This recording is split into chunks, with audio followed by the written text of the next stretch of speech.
मित्रों, अभी हाल ही में विवादास्पद मैगजीन तहलका के एडिटर इन चीफ तरुण तेजपाल जी को बॉम्बे हाईकोर्ट की गोवा खंडपीठ के द्वारा 2013 के बलात्कार के एक आरोप में दोषी पाया गया और उन्हें 10 वर्ष के कठोर कारावास की सजा सुनाई गई। यह विषय आज इसलिए महत्वपूर्ण है कि इतने दिन गुजर जाने के बाद भी एक भी शब्द कांग्रेस की तरफ से सुनाई नहीं पड़ा है, न किसी विपक्षी की तरफ से, न अपने को नारी हितों के स्वयंभू अलंबरदार बताने वाले किसी भी संस्थान की तरफ से यह सुनाई पड़ा है। यह दर्शाता है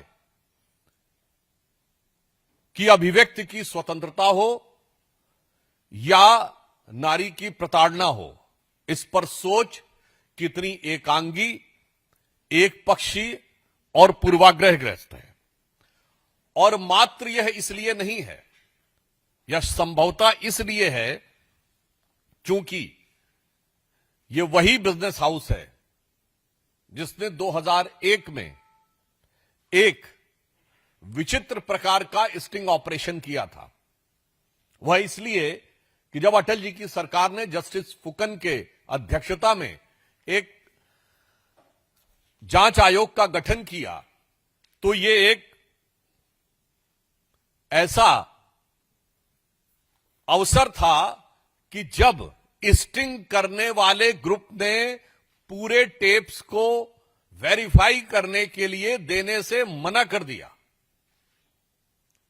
इससे ज्यादा संदेह और नहीं उत्पन्न हो सकता। और जब उसकी जांच की रिपोर्ट आ गई, तब तक सरकार बदल गई, तो कांग्रेस की सरकार ने उस जांच रिपोर्ट को सदन के पटल पर कभी रखा ही नहीं। भारतीय जनता पार्टी द्वारा बहुत विषय उठाने के बाद केवल उसकी समरी रिपोर्ट 41 पेज की सदन के पटल पर रखी गई और कभी रिपोर्ट रखी नहीं गई। और आज जब वो अपराधी सिद्ध हो चुके हैं, तो मैं याद दिलाना चाहता हूं कि इनका और कांग्रेस का क्या संबंध है। कि श्रीमती सोनिया गांधी जी, जो यूपीए के समय में सुप्रीम लीडर थी, उन्होंने 25 से 27 सितंबर 2004 को तत्कालीन वित्त मंत्री पी चिदंबरम साहब को पत्र लिखा कि साहब, तहलका और इसके फाइनेंसर्स की किसी प्रकार की प्रताड़ना नहीं होनी चाहिए, उनके साथ सकारात्मक व्यवहार होना चाहिए, उनके साथ कोई अनफेयर ट्रीटमेंट नहीं होना चाहिए। तो मैं आज कांग्रेस से पूछना चाहता हूं, आपकी सरकार थी, आपको लग रहा था कि आपकी सरकार अनफेयर ट्रीटमेंट कर रही है, या फिर इस अनफेयर ट्रीटमेंट में कहा कुछ गया और समझा कुछ जाए? और फिर इतना ही नहीं, 2010 में, और कितना फेयर ट्रीटमेंट फिर दिया गया कि 2010 में तत्कालीन लॉ मिनिस्टर वीरप्पा मोइली साहब ने इनको जर्नलिज्म में एक्सीलेंस का अवार्ड दिया। आज कांग्रेस पार्टी से पूछना चाहते हैं कि आपकी सरकार ने जिसको एक्सीलेंस ऑफ जर्नलिज्म का अवार्ड दिया, उसकी आज यह स्थिति है और आपके मुंह से इसके ऊपर एक शब्द नहीं निकल रहा है। दिग्विजय सिंह जी ने कहा 2013 में कि इन्होंने एक बहुत शानदार काम किया कम्युनल फोर्सेस के अगेंस्ट फाइट करने में, और 2021 में तरुण तेजपाल ने, जब वो लोअर कोर्ट से बरी होने में सफल हो गए थे और हाई कोर्ट ने उस निर्णय को पलट दिया है, कांग्रेस पार्टी को धन्यवाद दिया था कि उन्होंने इस रेप केस में उनकी बहुत मदद की। अब मैं कांग्रेस पार्टी से भारतीय जनता पार्टी पूछना चाहती है कि आप स्पष्ट रूप से बताएं कि आप दोनों के बीच में यह क्या संबंध था कि सरकार आपकी, मदद आपकी, पत्र आपका, और उसके जवाब में तत्कालीन प्रधानमंत्री डॉक्टर मनमोहन सिंह जी ने भी पत्र लिखा था सोनिया जी को कि I have received your letter of June 18, 2004 in close representation from Sri Tarun Tejpal, editor in chief of Tehelka, regarding investigation pending against him. I am asking the concerned ministry to examine the case and review the status and the proposed course of action. मुझे लगता है इससे ज्यादा media के साथ दुरभिसंधि करके और सरकारों को बदनाम करने का कोई प्रमाण भारत की राजनीति में नहीं हो सकता।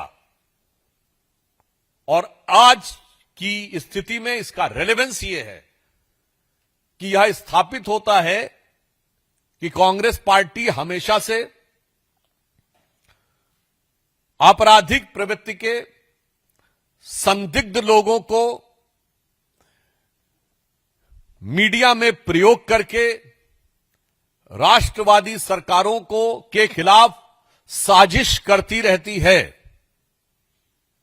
और जांच से भागती है, उनको कानूनी मदद देती है और जब वो सजा याफ्ता हो जाते हैं उसके बाद उनकी गूंज म्यूट हो जाती है।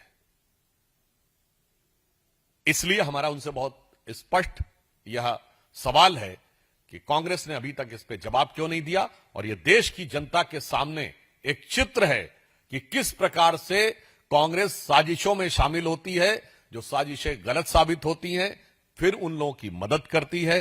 तो मैं सिर्फ यह कहना चाहूंगा कि राष्ट्रवाद के महामेरु पर वार बहुत ही हल्का था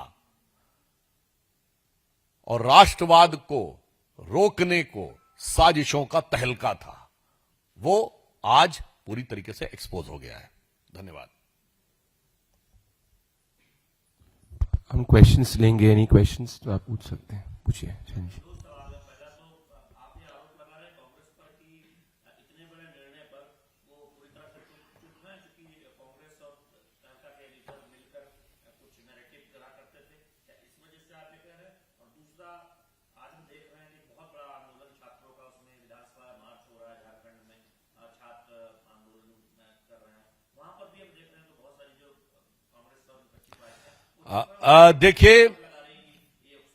देखिए इस तहलका केस में जो जजमेंट आया है, यदि उनका कांग्रेस से कोई संबंध न रहा होता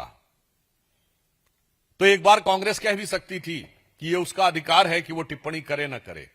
मगर उनके बीच में जो प्यार और इकरार नजर आ रहा है, जो पिछले 20 सालों से फैला हुआ है, जो 2003, 4, 6, 11, 21 तक दिखाई पड़ रहा है, उसके बाद अगर ये नहीं इस पर कोई प्रतिक्रिया दे रहे हैं तो आज की डेट में इसकी प्रासंगिकता यह है कि ये किस प्रकार की साजिशें रचते थे अटल जी की सरकार को बदनाम करने के लिए, उसकी प्रतिष्ठा पे आघात करने के लिए, और वो फितरत अभी तक बदली नहीं है।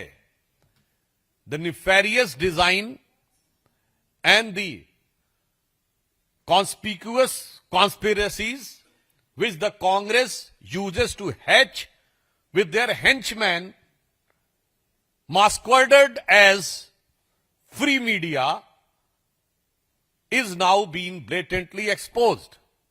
और मैं कहना चाह रहा हूं कि आज जो तथाकथित निर्भीक मीडिया है वो कितना भयभीत नजर आ रहा है कि उसके मुंह से कोई शब्द नहीं फूट रहा है। यह भी इस विषय पे ध्यान देने योग्य है। दूसरा जो प्रश्न आपने किया था, निश्चित रूप से इस समय पूरा देश देख रहा है कि झारखंड में छात्र लोग अपने मुद्दों को लेकर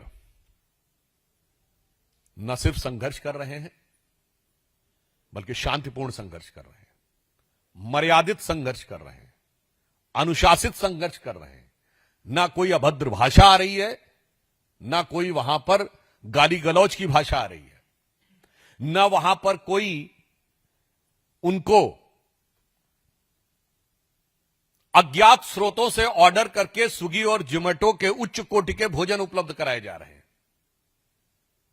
और ना ही उनके बैठने रुकने के लिए उच्च कोटि की व्यवस्थाएं की जा रही हैं, और ना ही वहां पिकनिक जैसा माहौल है।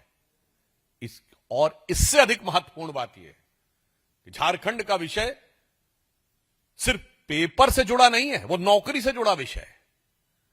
वहां आरोप सिर्फ यह नहीं है कि पेपर लीक हो गया है, जो केंद्र में था, और पेपर भी लीक क्या हुआ था कि पेपर राइटर बनाने वाले ने ही उसको आउट कर दिया था। वहां पर आरोप यह है कि सरकार के साथ हॉबनॉबिंग करके, सेटिंग करके लोग नौकरियां देते थे और सरकार उन लोगों को नियुक्ति पत्र देती थी। बहुत गंभीर विषय है और उसमें बहुत से ऐसे बच्चे हैं जो कि अब अपने कैरियर के अंतिम चरण पे हैं। मान लीजिए एंट्रेंस एग्जाम में किसी का मौका चला गया तो अगले वर्ष फिर मौका आ सकता है, पर बहुत से लोग जो अपनी नौकरी की एज लिमिट के अंतिम वर्ष में हैं, उनके पास अब यह विकल्प नहीं है। मगर इतनी गंभीर बात के ऊपर भी राहुल गांधी को झारखंड रांची के छात्रों की गूंज सुनाई नहीं पड़ रही है।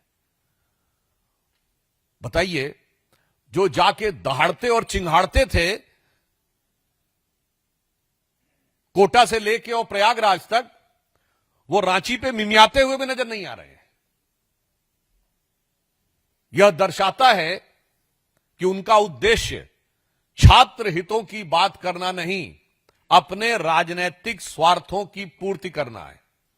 और हम देश के युवाओं से भी यह अनुरोध करना चाहेंगे कि आप रांची और दिल्ली को एक तराजू पर तौल कर देखिए और उसके बाद समझ में आ जाएगा कि ये लोग जो कि छात्र हितों की बात करते हैं, यह इनका मुखौटा है और असली चेहरा इसके पीछे छुपा हुआ है, जिसका उद्देश्य 100% राजनीति, छात्रों को भ्रमित करना और किसी न किसी मौके का लाभ उठाकर देश के अंदर अस्थिरता उत्पन्न करना है। तो मैं ये राहुल गांधी जी से कहना चाहूंगा कि जंतर मंतर पे कर्म और जो रांची के छात्र हैं उनके ऊपर जुल्म, राहुल बाबा ये जुल्म न कर। धन्यवाद।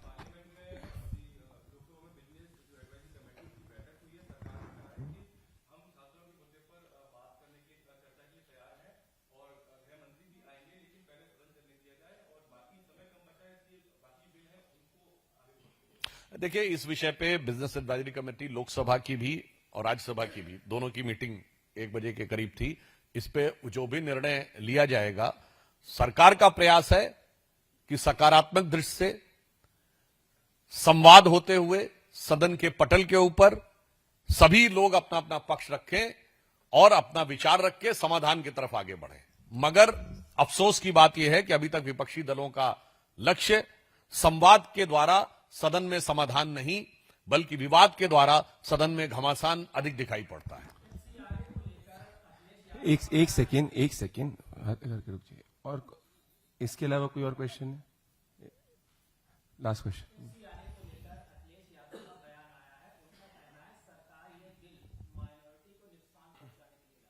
बड़ी मजेदार बात है कि जो बिल अभी आया ही नहीं है, उसको किस अज्ञात स्रोत के द्वारा उन्होंने पढ़ लिया है, कृपया ये वो बताएं। मुझे लगता है एआई भी वो शायद नहीं पढ़ सकता, जो बिल अभी अस्तित्व में नहीं है।